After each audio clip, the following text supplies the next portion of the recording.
एक रात की बात है। एक छोटे से गांव में आदमी, औरतें और बच्चे अपने घरों में सो रहे थे। गांव के किनारे में एक पुराने हाथी के मकान में एक बुजुर्ग आदमी अकेला रहता था। उसका नाम था रामलाल। वह बुजुर्ग आदमी बहुत अकेला था और उसकी चेहरे पर उदासी छाई हुई थी। गांव में रात बीतती गई और सब लोग सो गए, लेकिन रामलाल को नींद नहीं आ रही थी। उसके कानों में अनजाने से आवाजें आ रही थीं। धीरे धीरे वह अपने कमरे से निकलकर हाथी के मकान की ओर बढ़ा।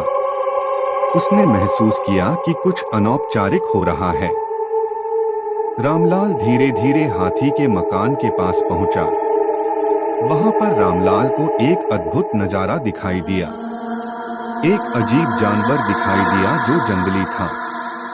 उसने देखा कि वह अपनी बड़ी आंखों से रामलाल को देख रहा है। रामलाल डर के मारे भागने की कोशिश करने लगा, लेकिन उस जानवर ने उसके रास्ते में आकर उसे रोक लिया। रामलाल की रात की नींद उसके आंखों में चूर हो गई। उसने सोचा कि शायद यह उसका अंत हो, लेकिन उसकी किस्मत का कुछ और था। जानवर ने रामलाल की ओर बढ़कर उसके कानों में कुछ कहा। रामलाल को बड़ी ही चौंकाने वाली बात सुनने को मिली। जानवर ने कहा, मैं तुम्हें नुकसान नहीं पहुंचाऊंगा।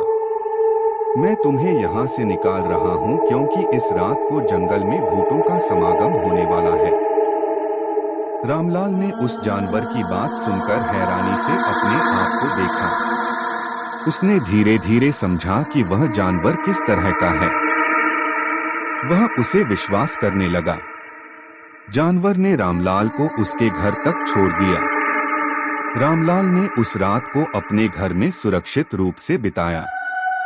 उसने सोचा कि कितना अजीब होता, एक अनजान जानवर ने उसे बचा लिया। वह उसे याद रखेगा।